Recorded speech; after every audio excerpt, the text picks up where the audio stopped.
Part 1. First, you have some time to look at questions 1 to 4.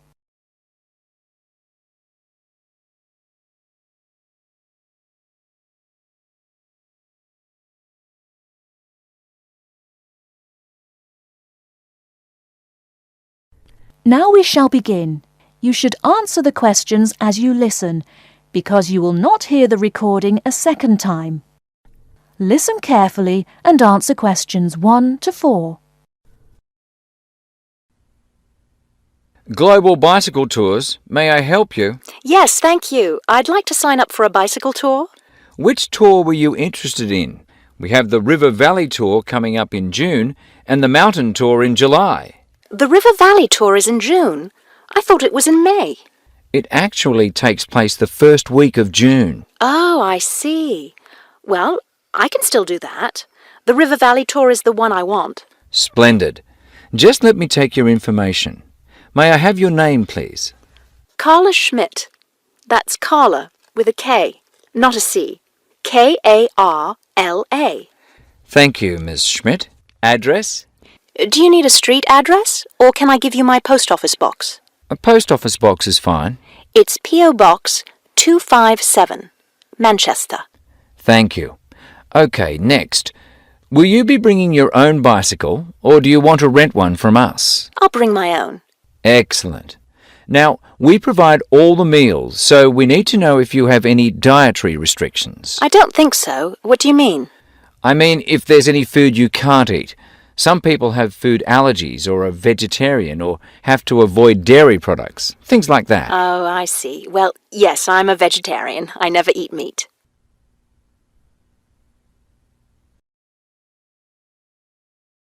Before you hear the rest of the conversation, you have some time to look at questions 5 to 10.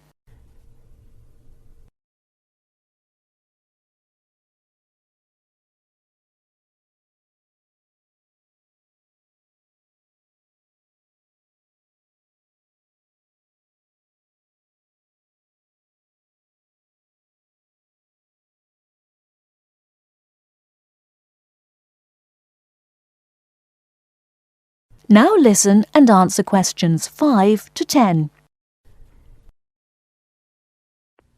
All right, I'll make a note of that. Now, the total cost of the tour is $750. That much? The price includes everything. Food, hotel, transportation, everything. Everything? Yes, everything. The only other thing is you'll want to tip the tour guide. We usually recommend 5% of the total tour cost. A 5% tip. I guess that's reasonable. In order to reserve your space on the tour, I'll need a 30% deposit. Do you need that right away? We generally ask for the deposit at least 4 weeks before the tour begins. The River Valley tour begins, 6 weeks from now. So you'll need to pay the deposit in 2 weeks. I think I can do that. I wonder if you could tell me something. How will our luggage be transported? Do we carry it on our bicycles? No, you leave that to us. We have a van that carries your luggage from hotel to hotel each day, so you don't have to worry about it. Great.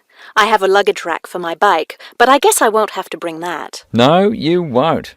But there are a few items we recommend that you bring. We can't control the weather, so you should bring a raincoat or rain gear. Yes, that's a good idea. And I should have my own spare tire too, shouldn't I? Actually, you don't need that, as our guide always carries some. And of course, you won't need maps either, since our guide has the route all planned. What about a water bottle? I'll need that, won't I? Yes, you should definitely have a water bottle. A camera would be a good idea too, since that tour goes through some very scenic areas. I have a guidebook of that area. I wonder if I should bring it along. We don't recommend guidebooks. It would just be extra weight, and the tour guide knows a great deal about the area. Yes, I see. Is there anything else I need to know? I think we've covered the important points. I'll send you a tour brochure, and you can call again if you have any questions. Thank you very much.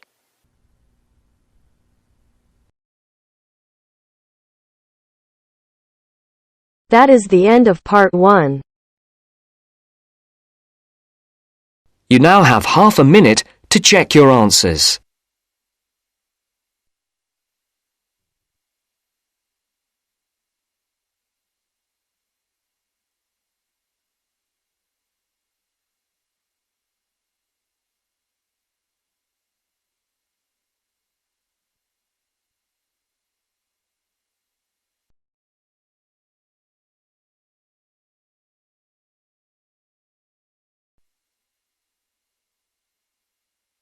Now turns to Part 2.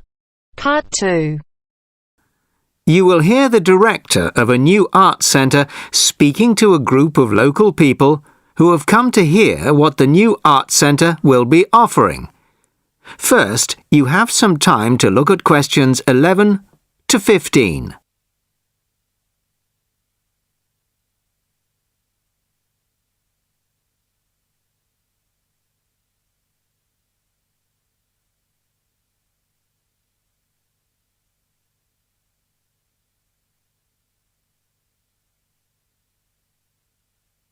Listen carefully to the first part of the talk and answer questions 11 to 15. Well, good evening, everybody. Thank you all for turning out on this cold, wet evening. Welcome to our new art centre. I'm delighted that so many people are interested in finding out about the facilities and events that we'll be offering. I'll start with the regular evening events that we've scheduled so far. Sunday night will be film club night. Each week, we'll be showing a classic film from the 40s, 50s or 60s. Films will start at 6:45, and afterwards there will be an opportunity to discuss the film in the cafe bar for anybody who'd like to. Tickets for the film will be £5, but the discussion afterwards is free, although anybody who wants to buy me a drink is welcome to do so. On Thursday evenings at 7:30, the auditorium is given over to productions by touring theatre companies. This coming Thursday, we're very excited to be welcoming Pizzazz, a drama company featuring both able-bodied and physically handicapped actors. They'll be performing a rather special version of William Shakespeare's The Tempest, featuring music and dance, as well as dialogue. Fridays and Saturdays will be music nights, starting at 8 p.m, with classical or traditional music on the Fridays and pop rock on the Saturdays. However, as the sound system hasn't yet been fully installed, these events won't be starting for another few weeks. As well as evening performances, various events will take place during the day. So far, a mothers and toddlers session has been arranged for Monday afternoons, and of course, anybody can drop in for a coffee or a sandwich. The cafe bar will be open from 11 a.m. to 3 p.m. and 6 p.m. to 11 p.m. Mondays to Fridays, and 11 a.m. to midnight Saturdays and Sundays. Lunch will be served from 12:30 till 2, and light snacks will be available all day. Of course, this program is just the start, and we expect to be announcing many additional events in the near future. Before you hear the rest of the talk, you have some time to look at questions 16 to 20.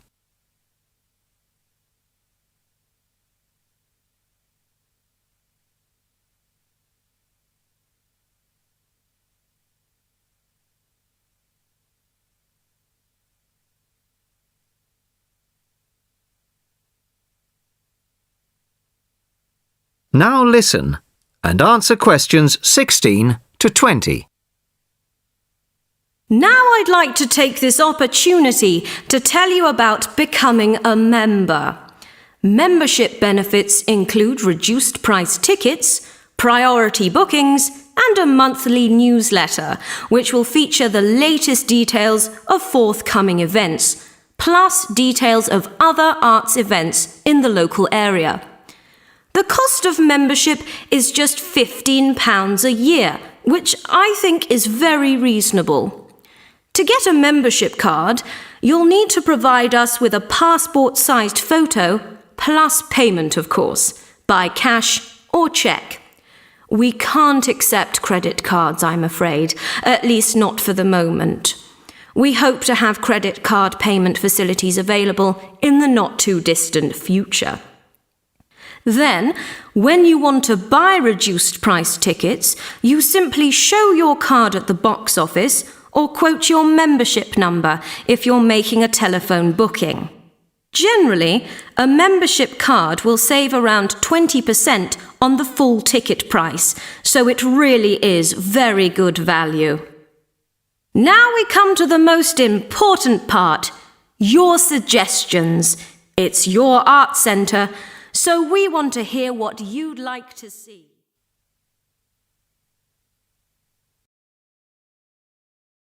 That is the end of part 2. You now have half a minute to check your answers.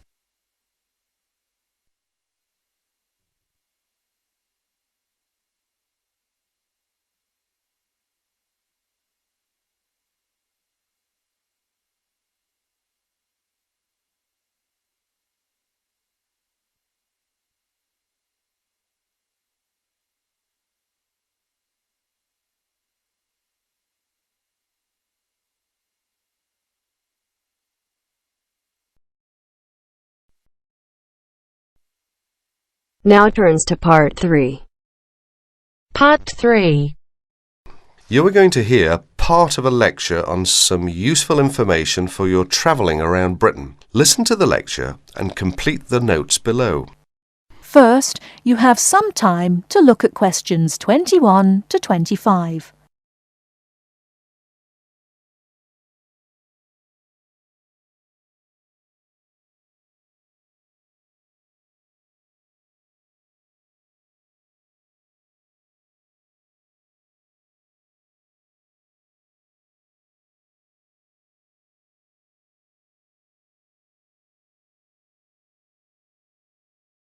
Now, listen carefully and answer questions 21 to 25. Good afternoon and welcome to the session on Britain. This afternoon, I would like to provide some useful information for you about travelling around Britain. Britain has over 700 tourist information centres. You will find them at major ports, airports, stations, historic landmarks and towns, and holiday centres. So just look out for this sign that says Tourist Information. The staff will be able to answer your holiday queries, as well as provide essential maps, guides and brochures. Tourist information centres at major ports and airports in London and addresses of British Tourist Authority European offices are all listed on the Tourist Information Centres. Now, let's talk about the telephone in Britain. You know, Britain is well supplied with public telephones. Street kiosks take lop coins. In city centres, mainline railway stations, airports and central London underground stations, payphones and card phones are in operation. For the latter, small plastic phone cards are used, and these come in 10, 20, 40, 100 and 200 units and can be bought at post offices, news kiosks, station bars and shops where the green and white card phone sign is displayed. Before you hear the rest of the talk, you have some time to look at questions 26 to 30.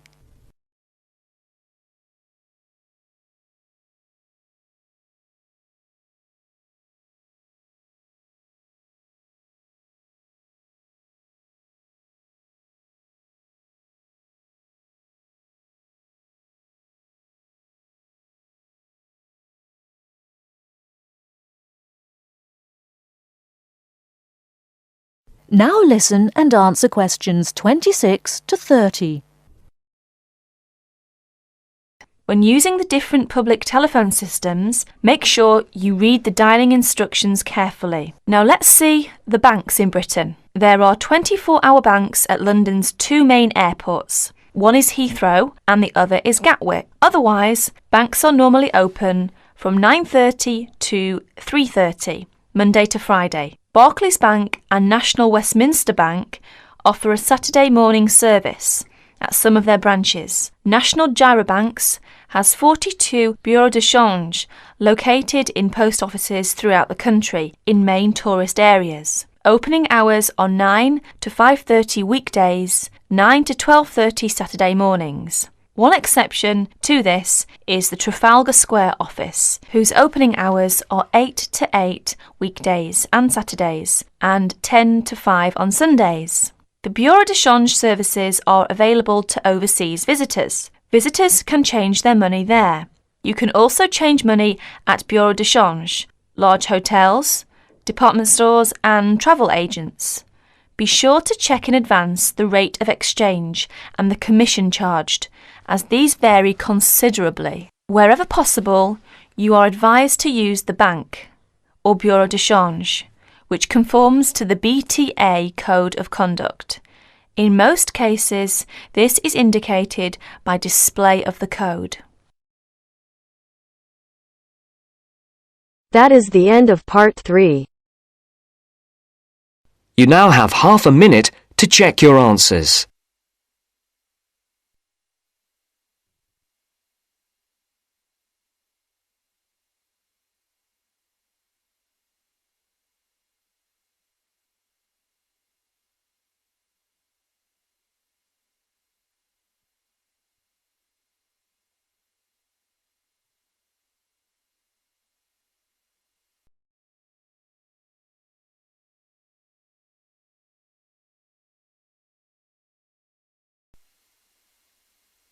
Now turns to part 4. Part 4. You will hear part of a careers advice talk on working freelance. First, you have some time to look at questions 31 to 40.